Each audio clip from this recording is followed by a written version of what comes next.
대한민국 근현대사를 성경적 세계관으로 알리고 전하는 대한역사문화원의 한국 근현대사 바로알기 특강입니다. 자유를 위해 싸우다. 믿음으로 나라를 이긴 그리스도인 두 번째 이야기입니다. 조선 총독부 군참 보고서에 의하면 일본은 한국교회를 조선 통치의 암적인 존재라고 정의했습니다. 때문에 원활한 조선 통치를 위해 갖은 방법을 동원해 한국교회를 무너뜨리려 했죠. 한국교회를 와해시킬 비장의 카드 중 하나가 바로 신사참배였습니다. 신사참배란 일본이 천황숭배를 위해 세운 신사에 참배하는 것을 말합니다. 기독교인의 신앙 윤리로는 도저히 용납될 수 없는 일이었지만 일본은 신사참배가 국가적 의식이라고 강조하며 학생들을 동원하고 집에서도 심지어 교회에서도 일본 천황이 있는 동쪽을 향해 절을 하는 의식, 즉 궁성요배 또는 동방요배를 강요하기에 열을 올렸습니다. 이것은 일제시대 당시 예수교 장로회 주보인데 경악할 내용이 기록되어 있습니다. 파란색 네모 부분을 자세히 보면 말씀과 찬양 이전에 모두가 일어서서 국가 봉창을 한 다음 궁성요배를 한다고 되어 있습니다. 정말이지 어처구니 없는 일이 벌어지고 있었던 것이죠.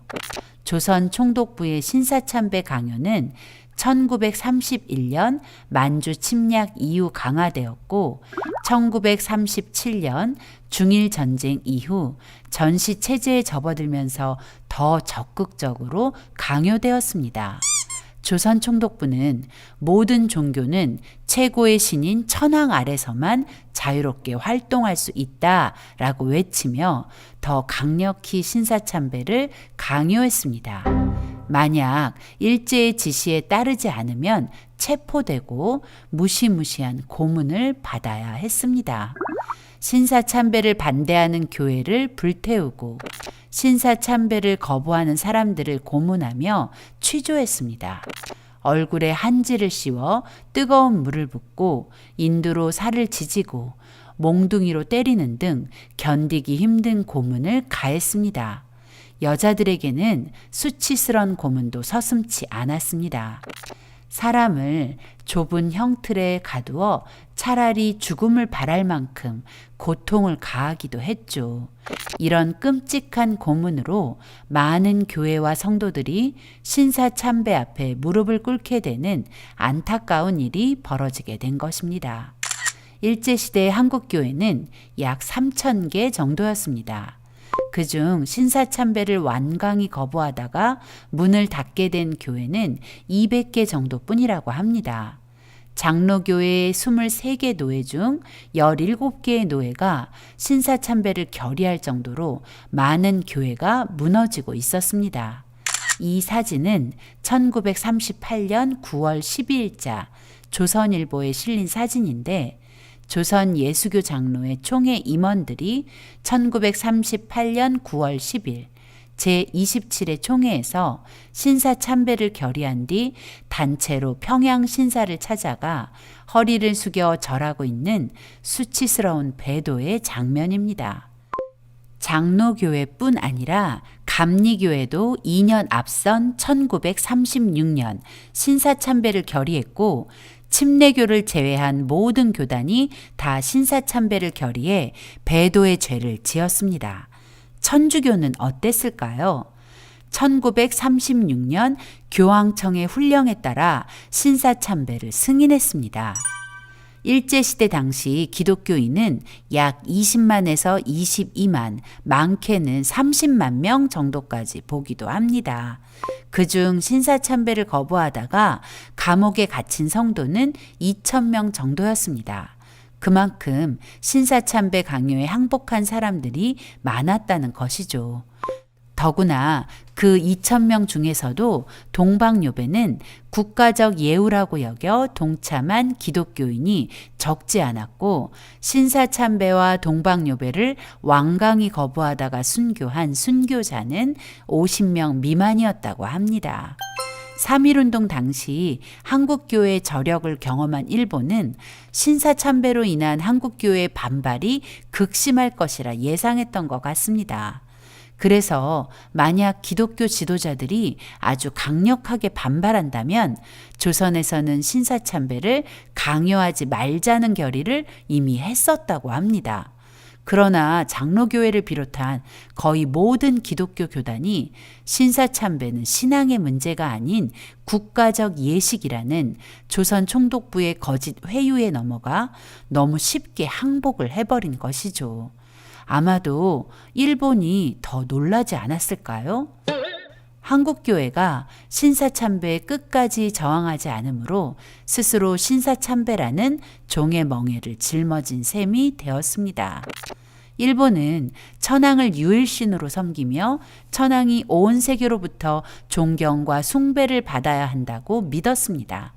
그래서 천황이 지배하는 세상을 만들기 위해 전 세계를 정복하려 했습니다. 신사참배는 온 세상을 천황을 숭배하는 세상으로 만들기 위한 일본의 전략이었고, 한국교회가 신사참배를 용납했다는 것은 명백히 배도의 죄를 범한 것이었습니다. 하지만 일제의 지독한 고문과 핍박이 아무리 거세도, 그리고 많은 교회와 성도가 신사참배의 죄에 빠져가는 중에도 나는 하나님을 배신하는 신사참배를 할 수 없다며 강력하게 저항한 이들이 있었습니다. 바로 하나님이 주목하시는 믿음의 사람들이었죠. 지금부터 신사참배를 끝까지 거부하고 신앙을 지켜 믿음으로 일본을 이긴 사람들을 만나보겠습니다. 박봉진 목사님은 신사참배를 거부하다가 순교한 성결교단 최초의 순교자이십니다. 박 목사님을 떠올리면 가장 먼저 떠오르는 말은 바로 예수 밑에 천황입니다. 박봉진 목사님은 철원에서 목회를 하던 중 신사참배를 거부해 투옥되었습니다. 일본 경찰이 박 목사님에게 신사참배를 거부하는 이유를 물었습니다. 박 목사님은 그 질문에 이렇게 답했습니다. 하나님 외에 참 신이 없다고 믿기 때문에 신사에 절할 수 없다. 일본 경찰은 다시 질문합니다. 천황이 높으냐, 예수가 높으냐? 박봉진 목사님은 한치의 주저함도 없이 단호하게 대답했습니다. 황도도 하나님이 만든 사람일 뿐이다. 즉 예수 밑에 천황이라는 답입니다. 오직 만왕의 왕은 우리 주님뿐이다 라는 멋진 고백이죠. 박봉진 목사님은 그렇게 끝까지 믿음을 포기하지 않았고 1943년 8월 15일 순교의 잔을 받았습니다. 다음은 일사각오라는 다큐 영화로 기독교인이 아닌 사람들에게도 많이 알려진 주기철 목사님이십니다. 주기철 목사님은 1926년 조선 예수교 장로의 신학교를 졸업하고 부산 초량교회, 마산 문창교회를 거쳐 1936년부터 평양 산정현교회를 담임했습니다.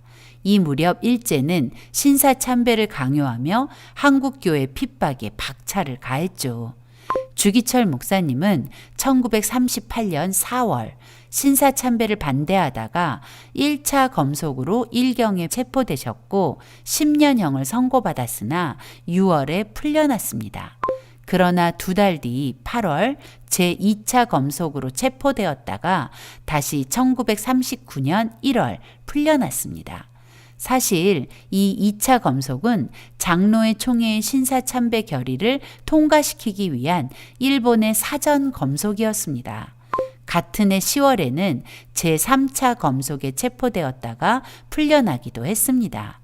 그리고 1939년 12월 19일 불법 총회로 결의된 조선 예수교 장로회의 평양 노회로부터 신사참배 결의에 따르지 않는다는 이유로 파면을 선고받았습니다. 그 참담한 소식이 1939년 12월 20일자 매일신보에 고스란히 실렸습니다.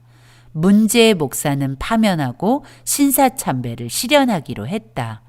진리인 성경을 기준으로 볼 때 목숨을 걸고 우상 숭배를 거부한 의로운 사람에게 벌을 준다는 것은 도저히 이해할 수 없는 일입니다. 더 안타깝고 민망한 것은 한국교회가 이 일을 바로잡는데 너무 오랜 시간이 걸렸다는 것입니다. 해방이 되고 대한민국 건국이 된 후에도 주기철 목사님에 대한 복권은 진행되지 않았고 1997년이 되어서야 예장통합 서울 동로회에서 주기철 목사님의 목사직 복권을 선언했고 2006년 예장통합 평양노회와 장신대에서 주 목사님의 복적을 선포했습니다.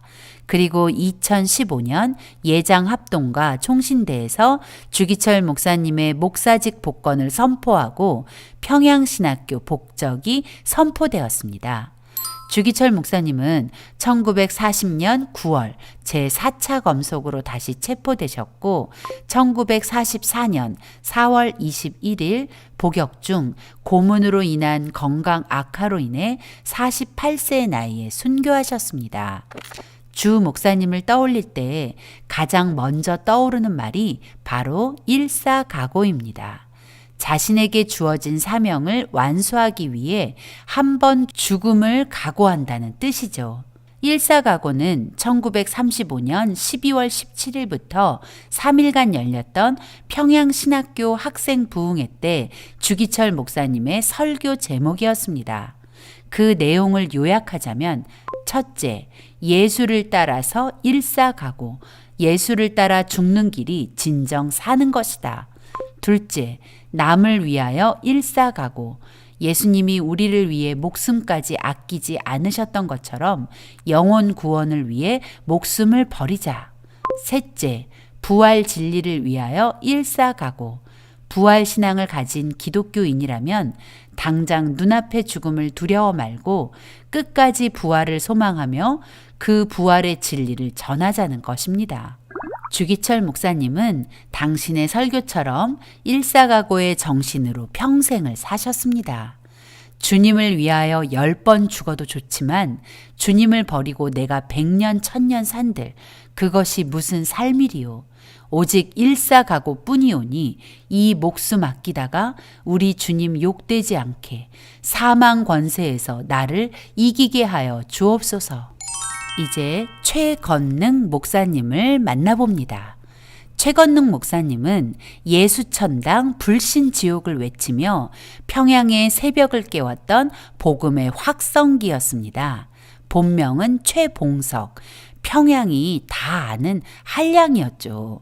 술이나 먹고 여자들이나 쫓아다니고 사람들에게 행패나 부리던 최봉석은 주님이 주신 권능으로 사는 사람이라는 의미로 최건능이라는 새 이름을 얻었습니다. 최건능 목사님은 40대 중반의 늦은 나이에 신학교를 졸업하고 만주로 파송을 받아 12년 동안 만주에서 복음을 전하며 28개의 교회를 세웠습니다. 구령의 열정이 넘치는 목회자였습니다. 12년 동안의 만주 사역을 마치고 1926년 평양에 돌아온 최봉성 목사님은 매일 새벽 4시 평양 시내를 돌며 예수천당 불신지옥을 외치며 복음을 전했다고 합니다. 예수님을 믿으면 천국에 가고 예수님을 믿지 않으면 지옥에 간다는 정확한 복음을 외치던 최건능 목사님에게 신사참배란 절대 용납할 수 없는 죄였습니다. 1938년 장로교 총회가 신사참배를 결의하자 총회는 사탄의 회로 전락했다며 강력히 반대했고 그 일로 일경에 체포되어 1939년 5월 15일 70세에 6년의 긴 옥고가 시작되었습니다. 일제가 씌운 최 목사님의 죄목은 첫째, 항일사상 선동 국채문란, 둘째, 일본 천황 무시하고 하나님을 높이는 자, 그리고 마지막으로 선교사를 통한 미국 비밀 공작원이었습니다. 투옥된 최건능 목사님은 신사참배를 하라며 매질하는 일본 순사에게 내 몸에는 예수로 꽉 차 있어서 나를 때리면 내 몸에서 예수가 나옵니다. 라고 말했다고 합니다. 우리 속엔 무엇이 가득 차 있을까요? 우리의 답도 최건능 목사님과 같기를 바랍니다. 최 목사님은 옥중에서 40일 금식 기도에 돌입했습니다. 40일 금식을 마치고 병보석으로 풀려났으나 5일 후인 1944년 4월 15일 그의 나이 75세에 하나님의 부름을 받았습니다. 일제시대 당시에는 일본 천황을 무시한 것이 죄가 되었겠지만 천국에서는 큰 상을 받는 일이라는 것을 알았기에 최 목사님은 장차 올 영광을 위해 기꺼이 목숨을 내놓으셨습니다. 천국을 소망하며 기꺼이 목숨을 내놓으셨던 순교자, 신사참배의 부당함을 일본에 끈질기게 외치다 순교한 박관준 장로님이십니다. 1938년 9월 10일 평양 서문박교회에서 모인 장로교 제27회 총회에서 신사참배가 가결되자 박 장로님은 너무 답답하여 조선 총독부 미나미 총독을 찾아가 결판을 내려고 13번이나 면담을 신청했지만 거절당했습니다.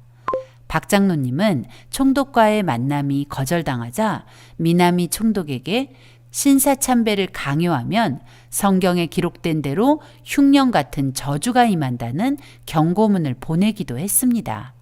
거기에서 멈추지 않고 1939년 3월 24일 보성여학교 교사였던 안희숙 선생과 일본 신학교에 재학 중인 자신의 아들 박영창과 함께 제74회 일본 제국의회에 방청객으로 가장에 들어가 2층 방청석에 앉아 있다가 신종교 법안이 심의되는 1시 48분경 성명서 뭉치를 뿌리며 일본말로 나는 여호와 하나님의 사명자이다 라고 외쳤습니다.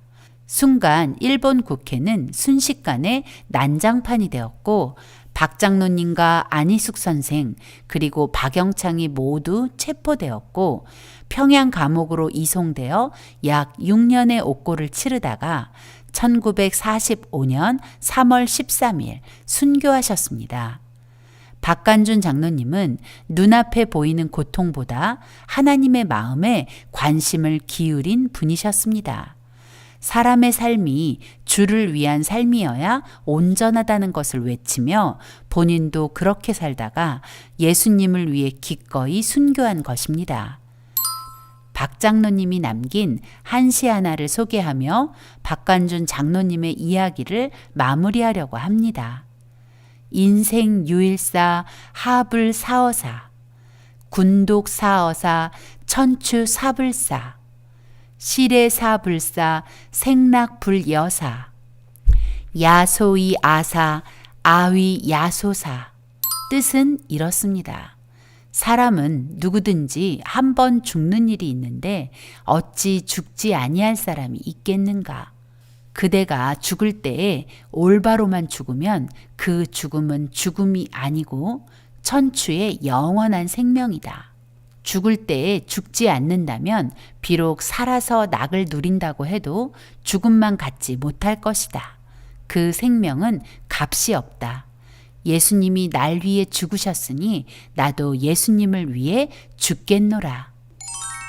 이제 제주도의 복음을 처음으로 전한 목회자 이기풍 목사님을 만나봅니다. 평양 장대현 교회가 파송한 첫 번째 선교사였고 신사참배를 강요하는 일제 총구 앞에서 나는 죽어도 일본 귀신에게 절할 수 없다. 너희가 지금 총을 쏘아 날 죽인다 해도 나는 하나님 외에 다른 신을 절대로 섬기지 않겠다며 믿음을 지키셨습니다. 이기풍 목사님은 그렇게 주님을 위해 끝까지 신사참배를 거부하다가 1942년 6월 20일 순교하셨습니다.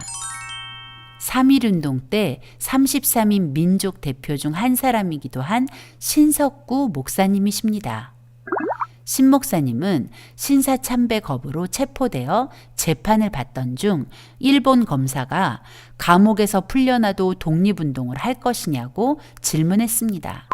그러자 신 목사님은 검사에게 추리 독립이라고 담대히 대답했습니다. 독립이 될 것이라 생각하며 나는 그날까지 헌신할 것이다.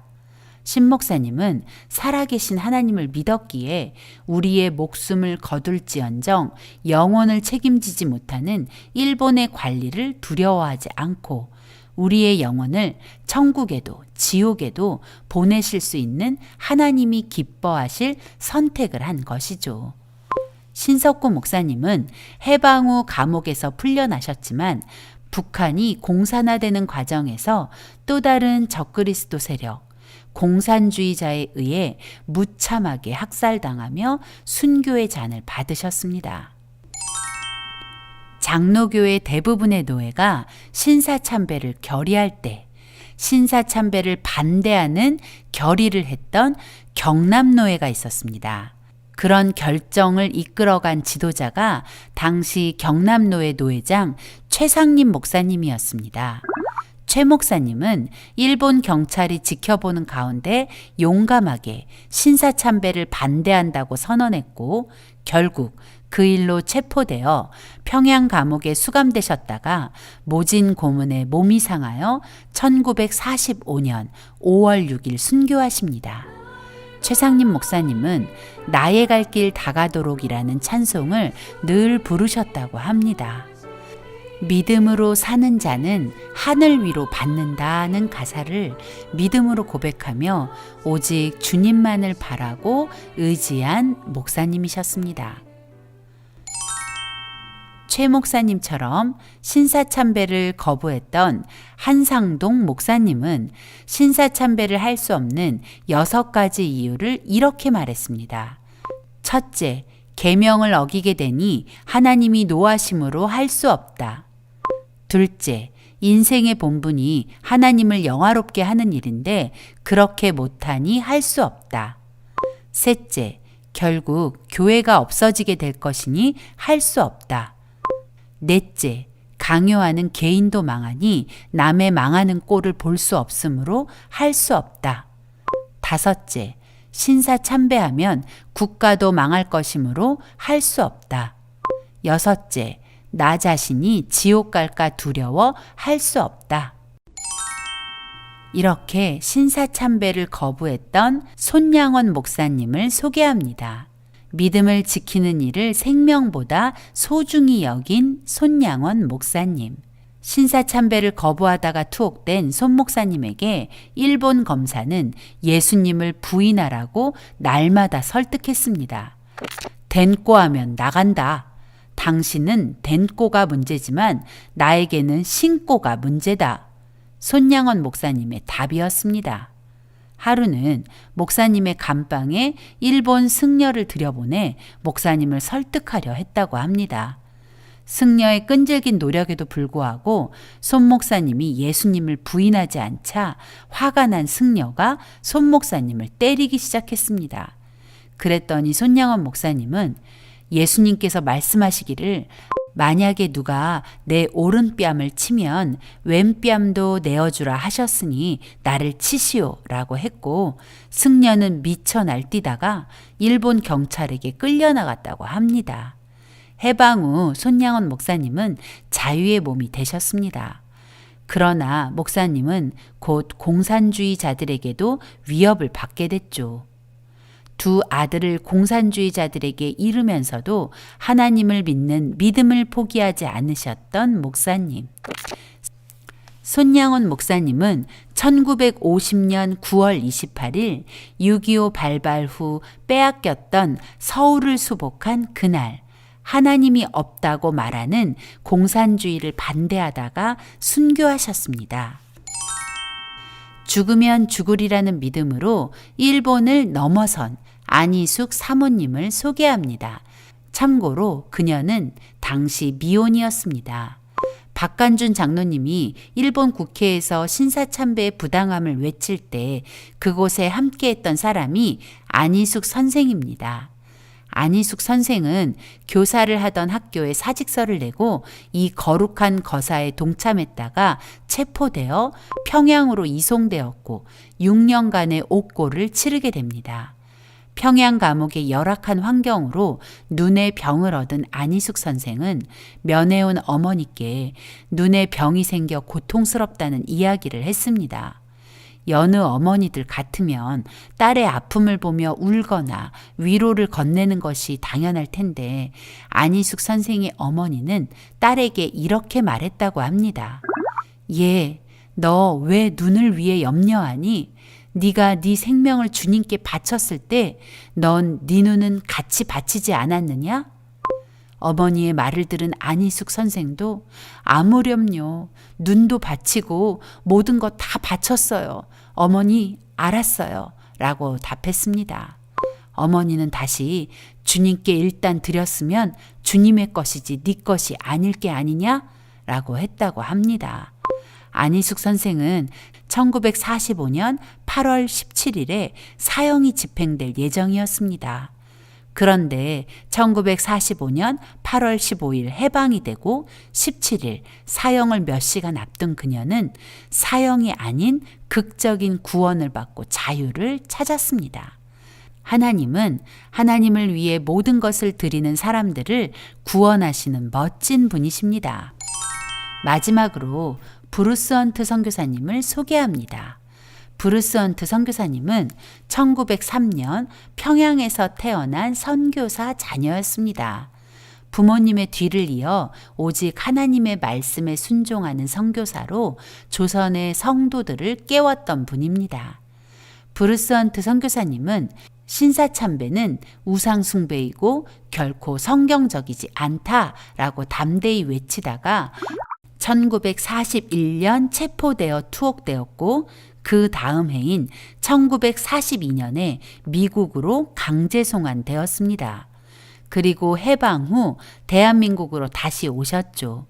얼마든지 피할 수 있는 고난의 길을 피하지 않고 죄와 담대히 싸운 선교사님의 그 희생은 대한민국이 위기에 처한 상황에서 회개를 촉구하는 소재가 되기도 했습니다. 인천 상륙작전을 앞두고 부산 초량교회에서 열린 2주간의 구국기도회에 회개의 불이 붙게 된 것이 브루스 헌트 선교사님의 신사참배 거부에 관한 이야기였고 그 이야기를 들은 모든 사람이 지난날 한국교회가 저지른 신사참배의 죄악을 회개하는 놀라운 사건으로 일어났던 것입니다. 이 사진 속 사람들은 신사참배를 거부해 투옥되었다가 해방과 함께 평양 감옥에서 풀려난 믿음의 사람들입니다. 이들은 8월 17일 출소하여 순교자 주기철 목사님의 사택으로 모여 자신들을 구원하신 하나님께 감사하며 이 사진을 남겼습니다. 이분들이 바로 믿음으로 나라를 이긴 그 사람들입니다. 다니엘서 7장 22절을 함께 읽어볼까요?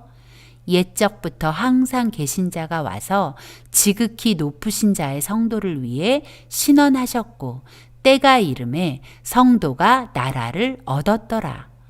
우리가 일본으로부터 1945년 해방되어 자유를 얻은 이 기적 같은 일은 우리의 힘과 능력으로 된 것이 아니었습니다. 먼저는 거룩한 제사장 나라 건국을 위해 하나님이 행하신 구원의 역사였습니다.